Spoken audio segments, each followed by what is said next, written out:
Good morning. Physics में 12th class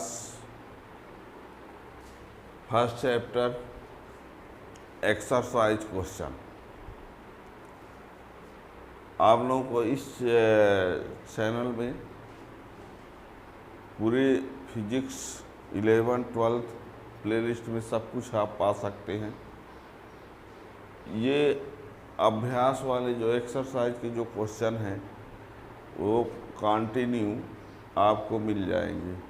तो उनमें से पीछे का जो वीडियो है उसमें से एक्सरसाइज क्वेश्चन 1.1, 1.2, आज जो क्वेश्चन है वो 1.3, अभ्यास 1.3 यानी चैप्टर फर्स्ट का अभ्यास वाला क्वेश्चन एक्सरसाइज 1.3। यहाँ 1.3 क्वेश्चन क्या है देखिए, क्वेश्चन को भी लिख रहे हैं। क्वेश्चन ये लिखा हुआ है, जांच द्वारा सुनिश्चित कीजिए कि KE²/GMEMP एक बीमाहीन राशि है तथा विभिन्न नियतांकों का मान रखकर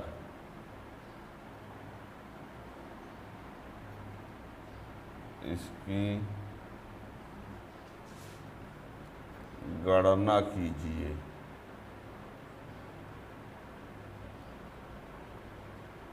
तथा बताइए कि यह क्या दर्शाता है।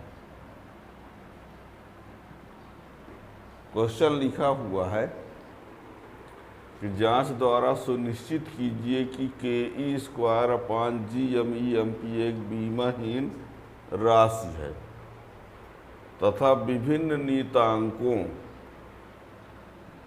ये जो यहाँ पर यूज किए गए हैं उन सभी का मान रख कर इसकी गणना कीजिए कि इसका मान कितना आएगा। ठीक है। तथा बताइए कि यह अनुपात जो है, यह अनुपात क्या दर्शाता है, यह क्या दर्शाता है, ये जो आएगा तो यह क्या दर्शाता है या यह अनुपात क्या दर्शाता है। तो सबसे पहले तो ये आप लोगों को बता दें कि यहाँ के जो है ये के का मीन्स है 1/4πε0। के का मीन्स क्या है 1/4πε0। इसकी वैल्यू होती है 9 × 10⁹ और g क्या है 6.67 × 10⁻11 न्यूटन मीटर स्क्वायर kg-2। ठीक, ये और ये न्यूटन मीटर स्क्वायर कूलम-2 और me कितना होता है 9.1 × 10⁻31 kg। mp कितना होता है 1.67 × 10⁻27 kg। e कितना होता है 1.6 × 10⁻19 कूलम। ये हाल फिलहाल आपसे क्वेश्चन क्या बोला है कि जांच द्वारा सुनिश्चित कीजिए कि KE²/GMEMP एक बीमाहीन राशि है तथा विभिन्न नियतांकों का मान रख कर इसकी गणना कीजिए। अब बताइए कि यह अनुपात,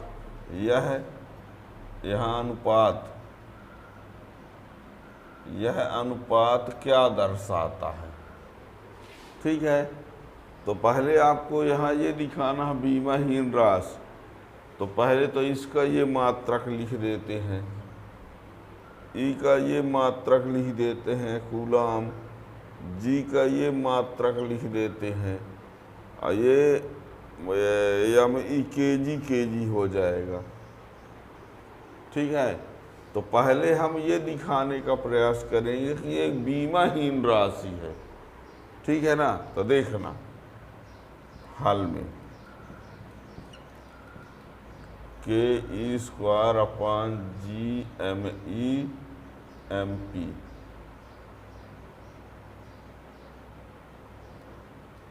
तो इसको के का मात्रक क्या होता है, न्यूटन मीटर स्क्वायर कूलाम -2।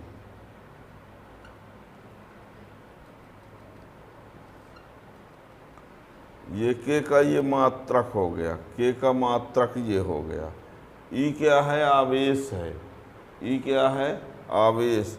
इसका मात्रक कूलाम, स्क्वायर लगा दिए। जी क्या है, ये इसका मात्रक ये होता है न्यूटन मीटर स्क्वायर Kg-2। अब मास ऑफ इलेक्ट्रॉन, ये इलेक्ट्रॉन का द्रव्यमान है तो ये भी Kg, और ये प्रोटॉन का द्रव्यमान तो ये भी Kg। क्या किया हमने, ये के क्या है 1/4πε0 है, इसका मात्रक न्यूटन मीटर स्क्वायर कूलाम -2 लिख दिया। ई क्या है, आवेश, तो आवेश का मात्रक कूलाम, स्क्वायर लगा दिए। जी क्या है, गुरुत्वीय नियतांक, उसका मात्रक होता है न्यूटन मीटर स्क्वायर Kg-2। ई क्या है, इलेक्ट्रॉन का द्रव्यमान तो Kg। Mp क्या है, प्रोटॉन का द्रव्यमान तो Kg। अब ये Kg मिलकर Kg², तो ये Kg² से ये कैंसिल, ये इससे कैंसिल, ये इससे कैंसिल, ये इससे कैंसिल, तो क्या आया, बीमाहीन राशि। ठीक, साफ कट उठ गया। तो ये जांच द्वारा हमने कन्फर्म कर दिया कि ये क्या है, बीमाहीन राशि है। अब हम इसका मान लाते हैं, सबको इसका मान। ठीक है ना, तो देखिए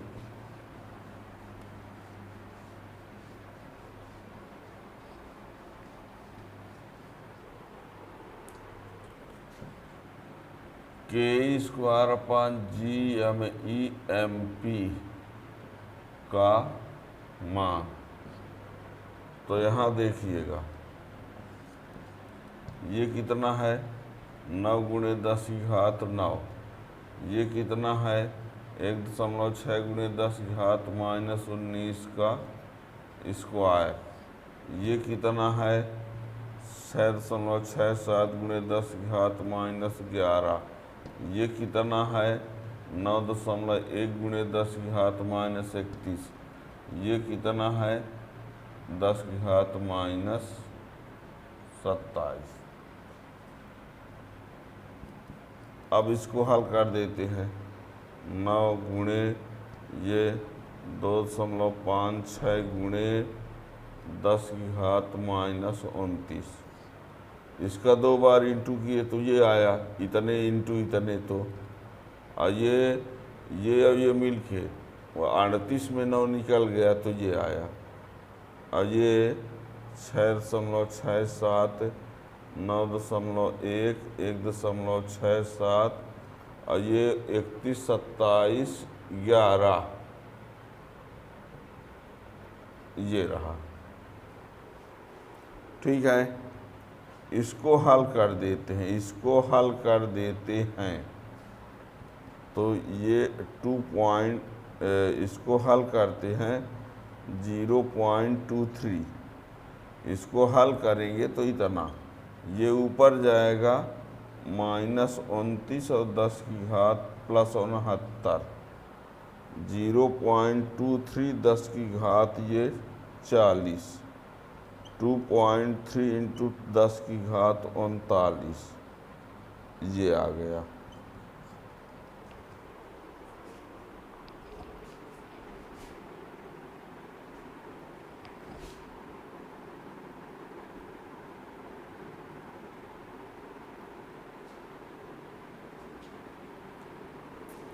अब यहाँ पर तो ये के का ये मान रहा, ई का इलेक्ट्रॉन का आवेश, जी ये एम.ई इलेक्ट्रॉन का द्रव्यमान, एम.पी प्रोटॉन का द्रव्यमान, ये सब हमने रख दिया तो ये आया। और ये जो आया है ये क्या दर्शाता है, इलेक्ट्रॉन और प्रोटॉन के बीच लगने वाला विद्युत बल और गुरुत्वाकर्षण बल का अनुपात है। यह क्या है, इलेक्ट्रॉन और प्रोटॉन के बीच लगने वाला विद्युत बल और गुरुत्वाकर्षण बल का अनुपात है। आगे लिखे देते हैं,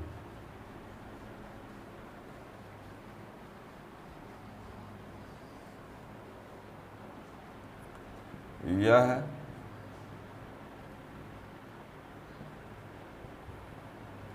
इलेक्ट्रॉन तथा प्रोटॉन के बीच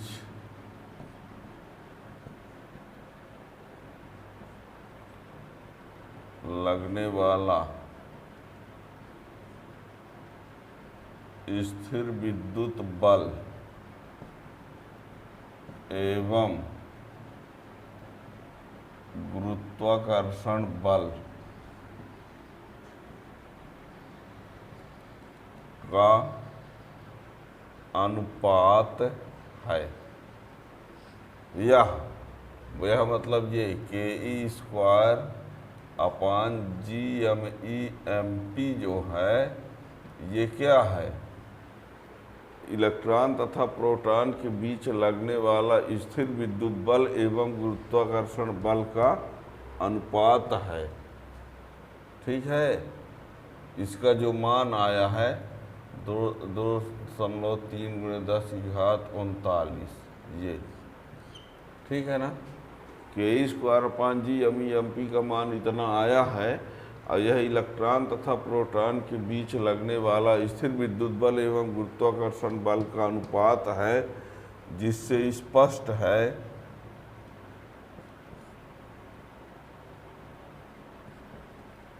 कि स्थिर विद्युत बल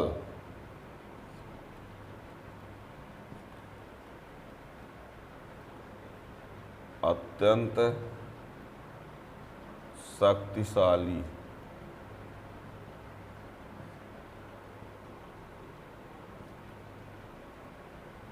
तथा गुरुत्वाकर्षण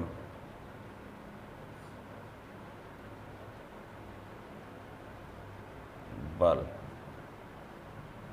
दुर्बल है। स्थिर विद्युत बल अत्यंत शक्तिशाली तथा गुरुत्वाकर्षण बल दुर्बल है।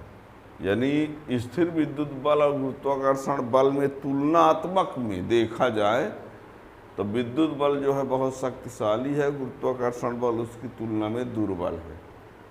ठीक है, तो ये क्वेश्चन में आपको 3 बातों को बताना था। पहले तो ये सुनिश्चित करना था कि ये बीमाहीन है, तो हमने सबका मात्रक लिख के दिखा दिया कि बीमाहीन आ गया। फिर मान रख वो नियतांकों का मान रख करके इसकी गणना भी करना था, तो हमने सबका मान रख के इसका मान भी ला दिया। अब कहता है यह क्या है, तो ये बता दिया कि विद्युत बल और गुरुत्वाकर्षण बल का अनुपात है। इससे पता क्या चलता है, तो इससे पता चलता है कि स्थिर विद्युत बल जो है अत्यंत शक्तिशाली है और गुरुत्वाकर्षण बल दुर्बल है। यानी स्थिर विद्युत बल गुरुत्वाकर्षण बल से अत्यंत शक्तिशाली है, यानी 10⁻³ गुना है। ठीक है ना। इस प्रकार से अभ्यास के हर क्वेश्चन को पढ़ने के लिए यदि आप चैनल सब्सक्राइब किए रहेंगे तो जैसे जैसे उसका वीडियो आता जाएगा उसका नोटिफिकेशन मिलता जाएगा। और वैसे पूरी फिजिक्स को पढ़ने के लिए चैनल में जाके प्लेलिस्ट में जाएंगे तो हिंदी मीडियम, इंग्लिश मीडियम, पूरा फिजिक्स है इसका वीडियो है। ठीक है ना।